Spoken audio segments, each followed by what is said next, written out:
Bismillah, Assalamualaikum warahmatullahi wabarakatuh.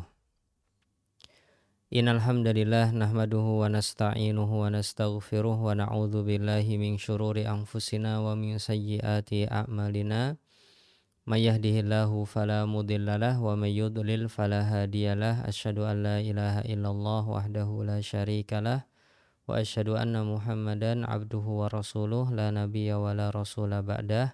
Allahumma sholli ala Muhammad wa ala alihi wa ashabihi wa man tabi'ahum bi ihsanin ila yaumil qiyamati amma ba'd.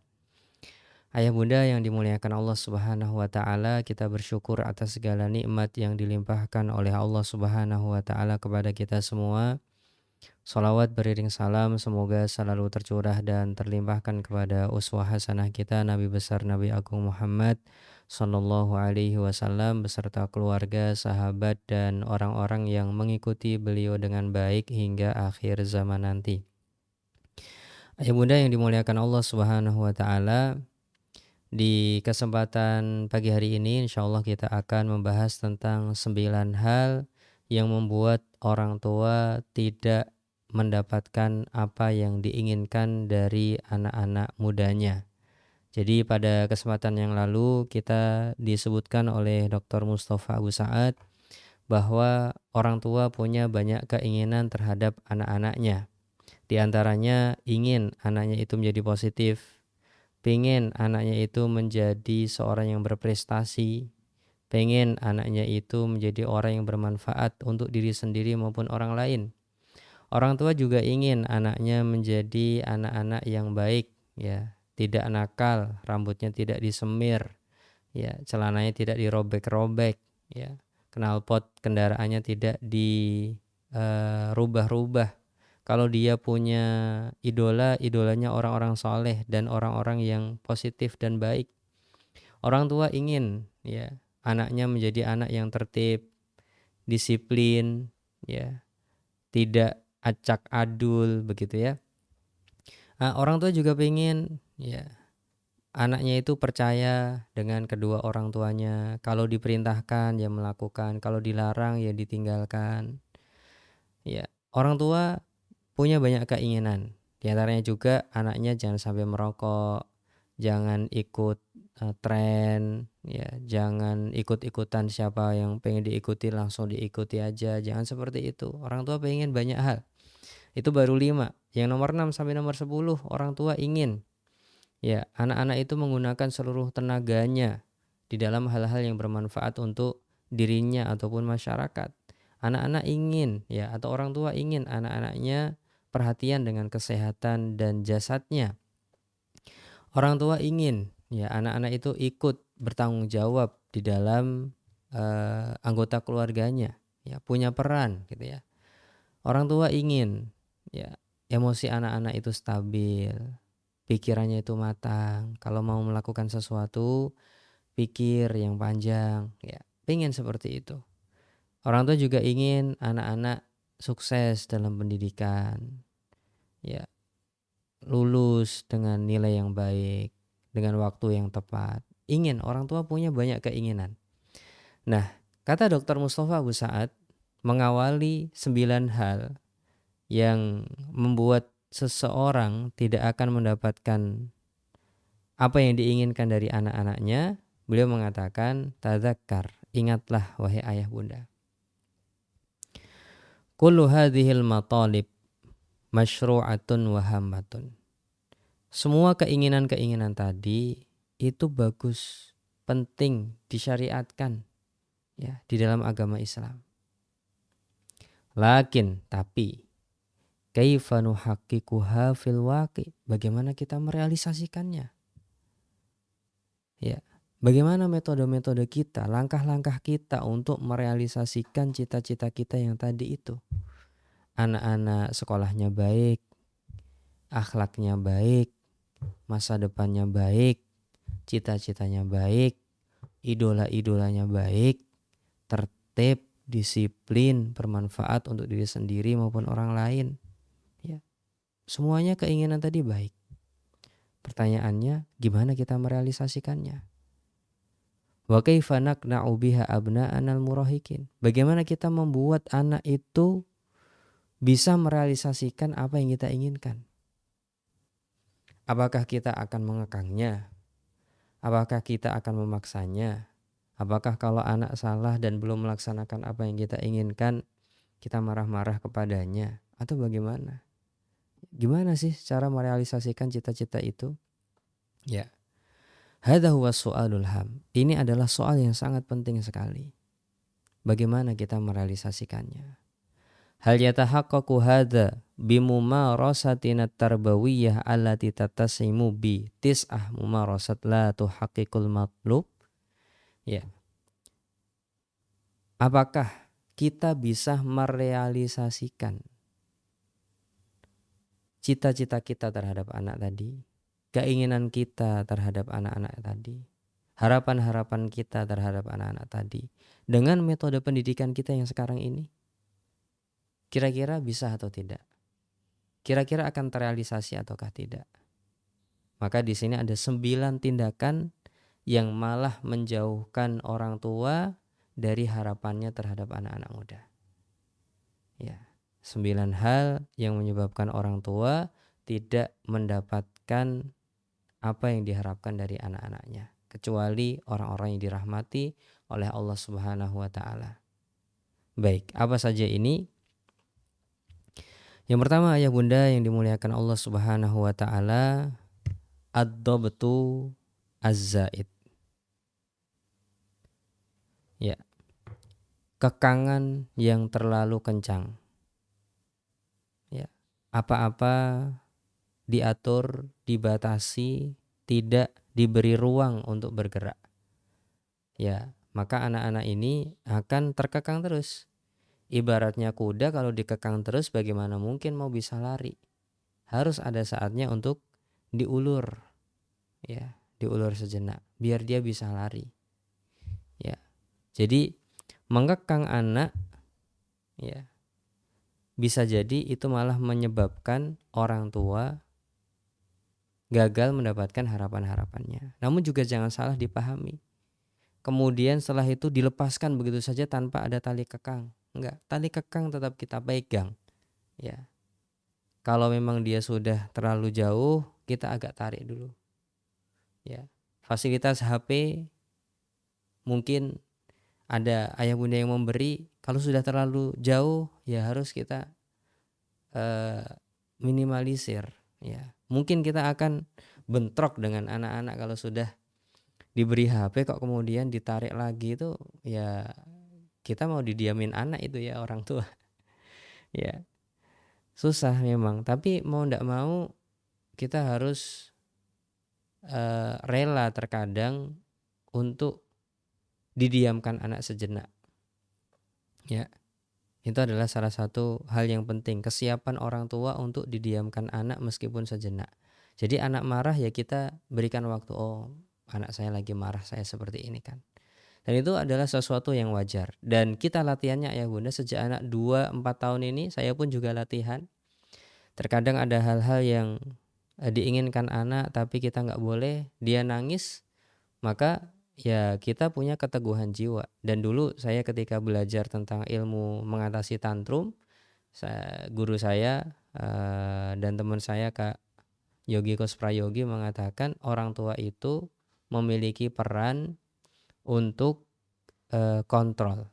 Ya, jadi kekuatan kontrol harus dimiliki oleh orang tua. Kalau orang tua sudah tidak punya kekuatan kontrol, ya anaknya jadi acak adul nanti.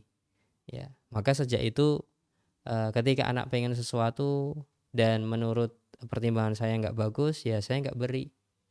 Ya, saat itu anak nangis, tapi saya sudah tahu tekniknya. Oh, nangisnya cuma 2 menit. Ya udah saya siap. Ya nemenin nangis. Pas nangis saya tetap dekati anak. Ya, nggak berbicara dulu kecuali setelah nangisnya turun.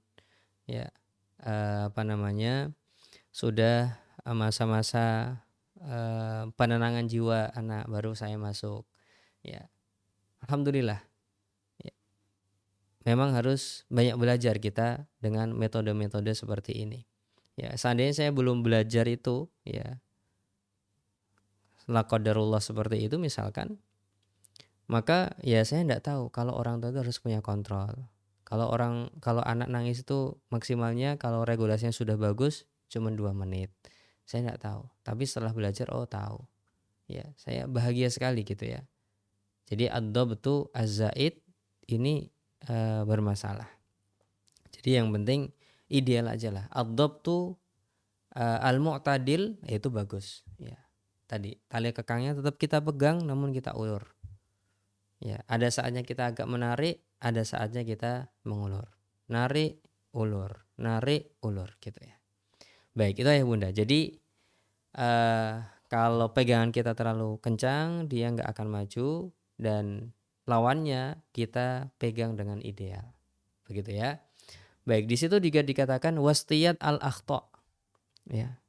Di bagian yang pertama ini, sesuatu yang bisa menyebabkan kita tidak mendapatkan harapan-harapan kita terhadap anak-anak muda kita adalah mencari-cari kesalahan anak kita.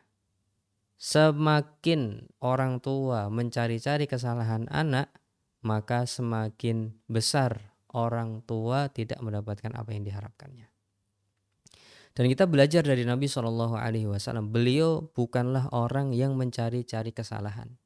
Bahkan mencari-cari kesalahan itu dilarang di dalam surat Al-Hujurat. Ya. Ya ayyuhalladzina amanu jtanibu katsiran minadh-dhanni. Ya. Inna ba'dadh-dhanni itsmun wa la tajassasu. Wahai orang-orang yang beriman, ya, jauhilah oleh kalian buruk sangka. Ya. Dan prasangkaan-prasangkaan, karena prasangkaan itu seringkali salah. Dan kalian jangan melakukan tajassus, mencari-cari aib orang lain. Nabi didatengin orang mengaku berzina aja masih meng-cross check 3 kali, didiemin dulu ya. Setiap kali ada berita sesuatu yang Nabi SAW belum bisa memastikan, beliau tanya dulu apakah benar berita seperti ini. Padahal yang ngabarin sudah orang-orang terpercaya. Ya, Nabi tidak mencari-cari kesalahan. Ya, perlu kita contoh ini. Anak-anak kita coba kita lihat sisi positifnya. Kemudian sisi-sisi negatifnya ini kita lihat, kalau terlihat ya kita upgrade aja. Tanpa harus mengatakan kamu salah begini, hendaknya begini, enggak perlu kadang. Ya. Terkadang kita hanya fokus, Dek, cara mengerjakan hal ini adalah begini, dia udah paham. Ya. Baik, jadi istiyad al-akhta ini sangat dibenci oleh anak-anak.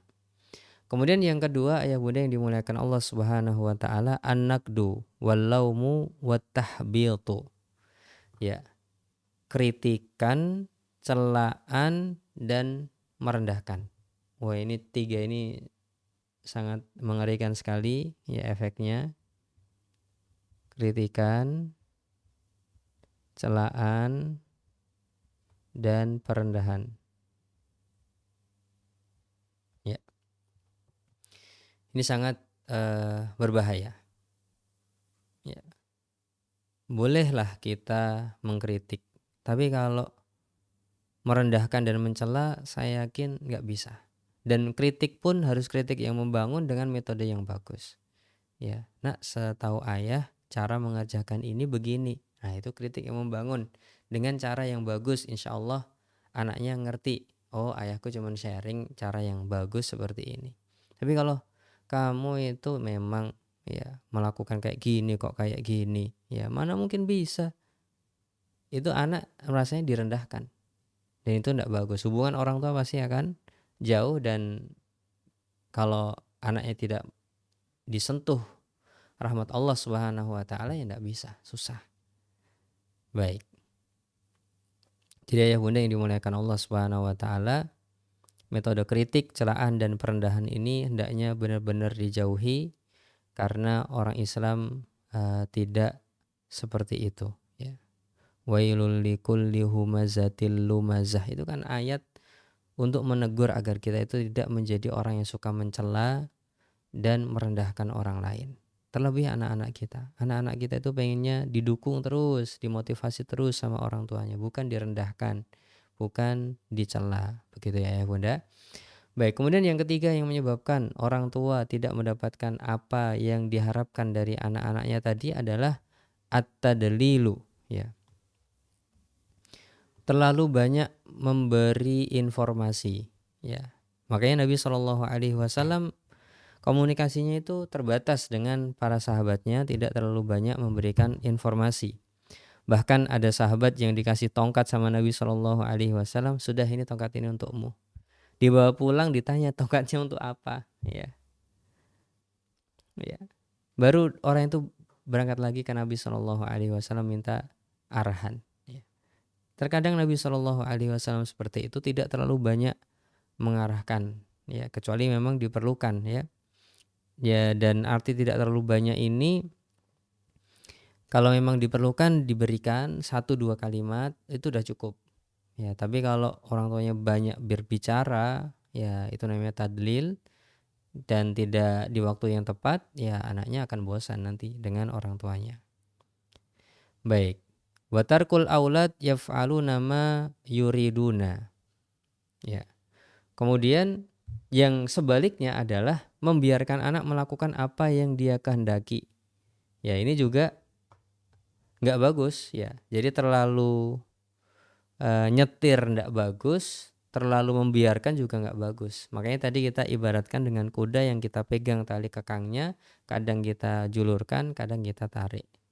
Ya, kalau memang kita melihat ada kesalahan, boleh kita sharing. Nah, setahu saya ini cara melakukannya seperti ini, misalkan. Insya Allah masih bisa diterima oleh anak-anak kita. Baik, kemudian yang berikutnya nomor 4, di antara yang menyebabkan orang tua tidak mendapatkan apa yang diharapkannya adalah al-mubalaghatu fil wa'di, terlalu banyak ngasih nasihat, wat taujihi dan arahan, wan nushi dan nasihat bimu'addal thalatha sa'at yaumiyan muwazza'ah ala sa'atil yaum min qabla an yaftaha ainaihi minan naumi ila an yakhluda lin naumi. Ya, jadi mubalaghah fil wa'ad kata Dr. Mustafa Sa'ad.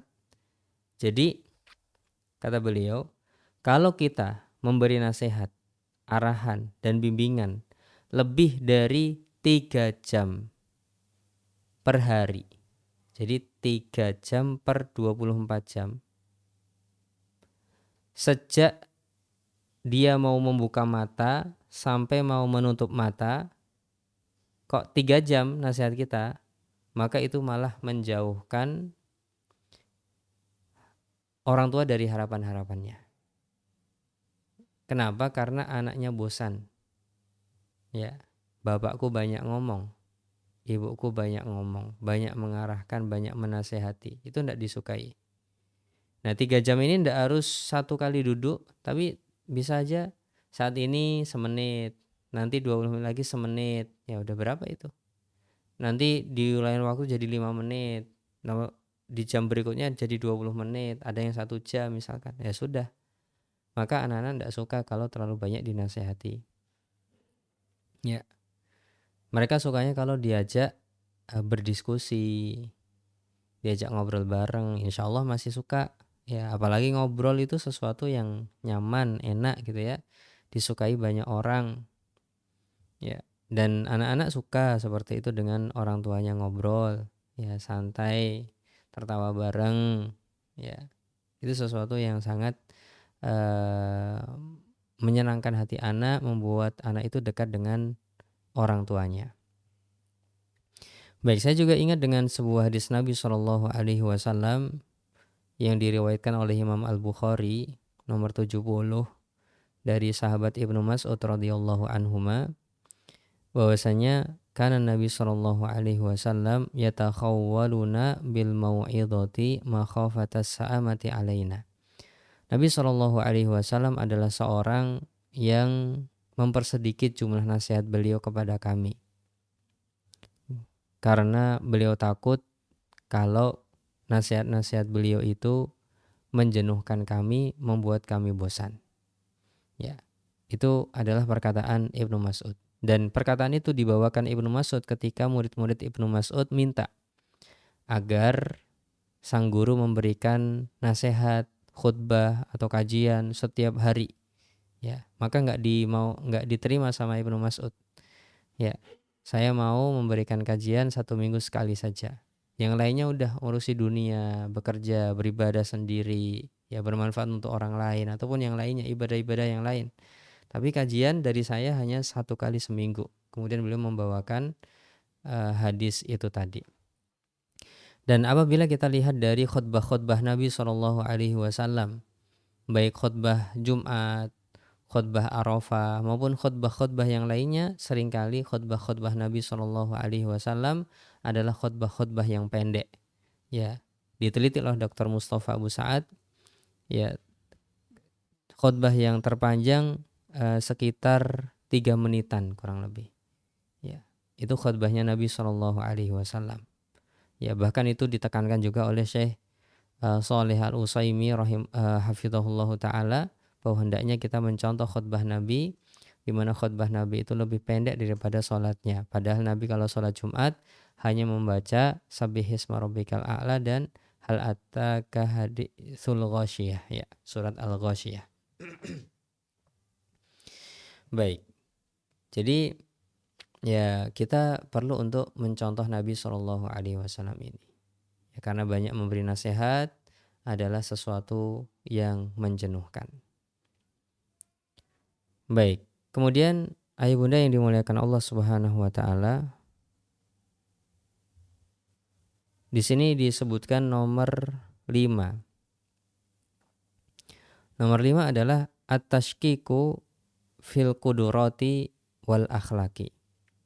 Ya, yang menyebabkan orang tua tidak mendapatkan apa yang menjadi harapannya adalah ketidakpercayaan orang tua terhadap anak dan keraguan orang tua apakah anaknya bisa melakukan hal tersebut ataukah tidak. Ya. Jadi meragukan kemampuan anak itu malah menjadi sebab masalah. Kowe iso apa ora dikai tanggung jawab seperti ini, ya. Kamu bisa enggak? Ya. Jawab, ya, kadang malah seperti itu, ya. Baik, yang seperti itu akan menyebabkan ya anak-anak merasa nggak dipercaya sama orang tuanya. Kalau sudah orang tuanya tidak percaya dan anaknya itu tidak punya jiwa maju sendiri, ya dia seakan-akan dilemahkan, ya. Adapun anak-anak yang mendapatkan rahmat Allah Subhanahu wa taala meskipun diragukan oleh orang tua tapi dia tetap jalan sendiri, ya ada anak-anak yang seperti itu. Tapi pada dasarnya anak itu butuh kepercayaan dari orang tua. Jadi percaya, insya Allah kamu bisa. Wah aku nggak bisa ini, insya Allah nanti bisa. Dicoba dulu. Gagal itu nggak apa-apa. Ya, gagal itu adalah sesuatu yang biasa. Dari gagal itu kita banyak belajar. Nggak apa-apa, Bismillah, lanjut aja. Kita coba. Ya, itu adalah sesuatu yang membangun anak-anak. Ya, apalagi anak-anak muda. Di seperti itu kan maju dia. Tapi kalau sudah, kamu jangan sampai gagal loh ya. Kalau kamu gagal nanti kita ruginya sekian misalkan.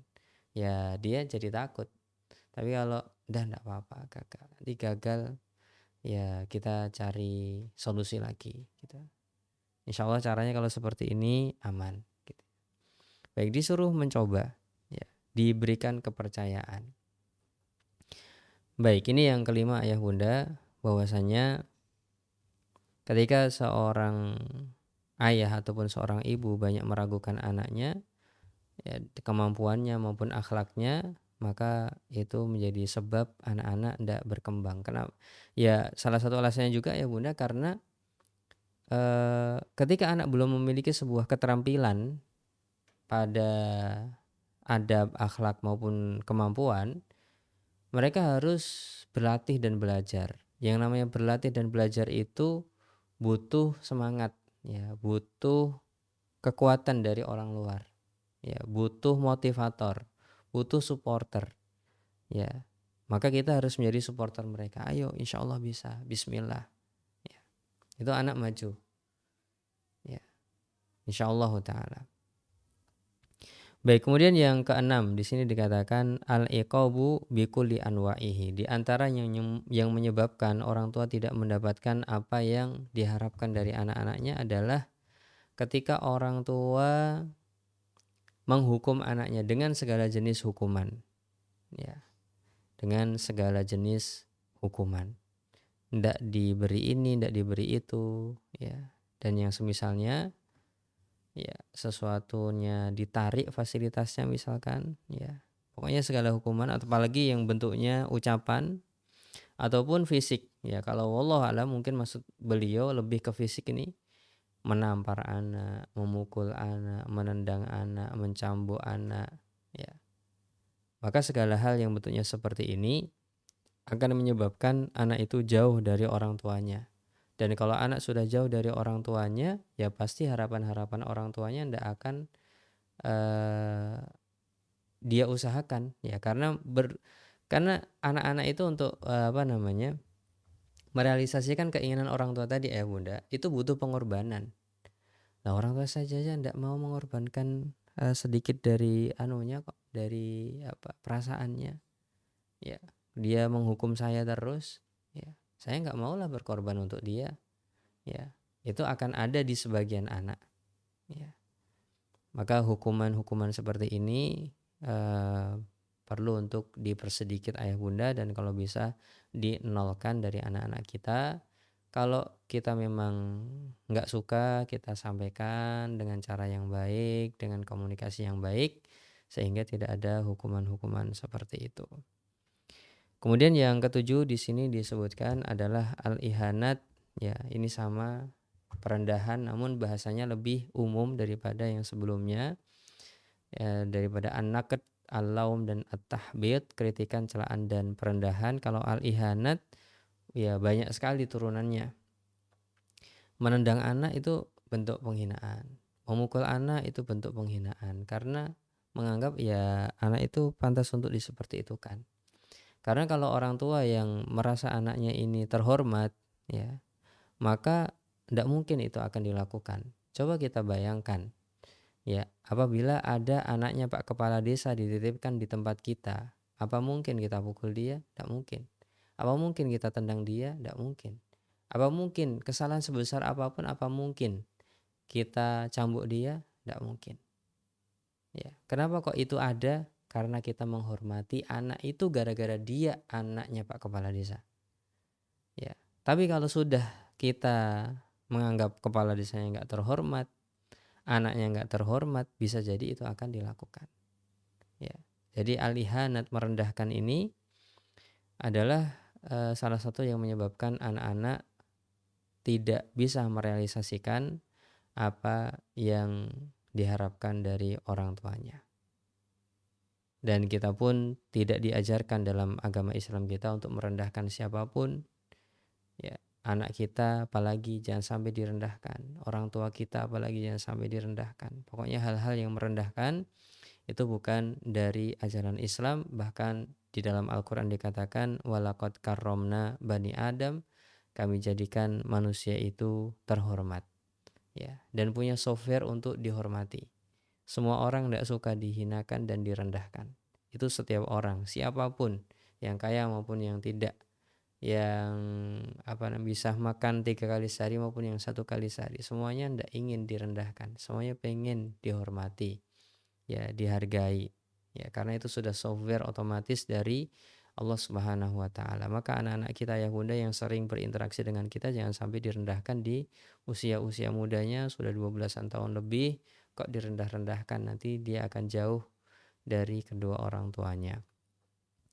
Baik, kemudian yang kedelapan ayah bunda yang dimuliakan Allah Subhanahu wa taala, at-tanaqud baina i'tibarihi baqaya tufulah wa kaunihi kabura wa naduja.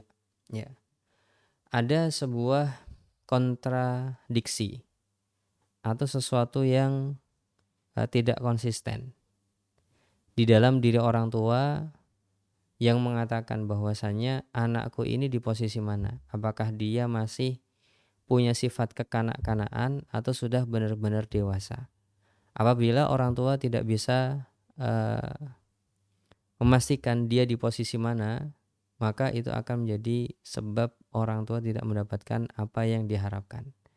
Nah, terus gimana Ustadz? Ya, kita berpikirnya seperti tadi, bahwa anak-anak yang di 12 tahun, 13, 14 sampai nanti 21 tahun, tetap aja dia itu masih anak-anak yang sedikit pengalamannya.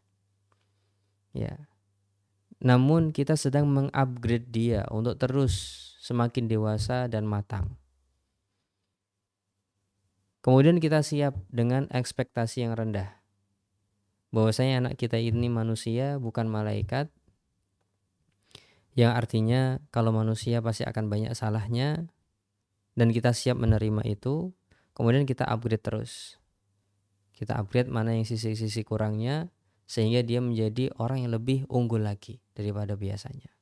Apabila pikirannya seperti itu, insya Allah kita akan bisa membersamai anak dalam masa perkembangannya sampai nanti mereka matang dan bisa hidup dengan baik, mandiri, bertanggung jawab, disiplin, tertib, ya, akhlaknya baik, mentalnya kuat, dan menjadi anak yang soleh ataupun solihah. Ini beberapa hal yang disebutkan oleh Dr. Mustafa Abu Sa'ad Ayah Bunda yang menyebabkan orang tua tidak mendapatkan apa yang diharapkan dari anak-anak mudanya. Semoga Allah Subhanahu wa taala menjadikan kemudahan untuk kita, karena yang namanya pendidikan itu memang susah dan tidak mudah. Hanya pertolongan Allah Subhanahu wa taala yang bisa menyebabkan kita berhasil ya dalam perjalanannya. Wallahu ta'ala alam bisawab. Mungkin ini yang bisa kita bahas pada kesempatan pagi hari ini. Semoga menjadi ilmu yang bermanfaat. Terima kasih banyak atas perhatiannya. Mohon maaf atas segala kekurangannya. Subhanakallahumma wa bihamdika asyhadu an la ilaha illa anta astaghfiruka wa atubu ilaih. Assalamualaikum warahmatullahi wabarakatuh.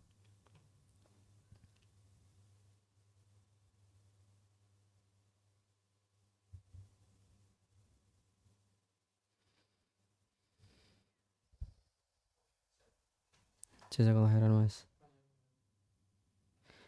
Dibilangnya 9 tapi cuma ada 8 ya. Tapi enggak apa-apa, ini dia bilangnya 9 kok. Dokter Mustafanya.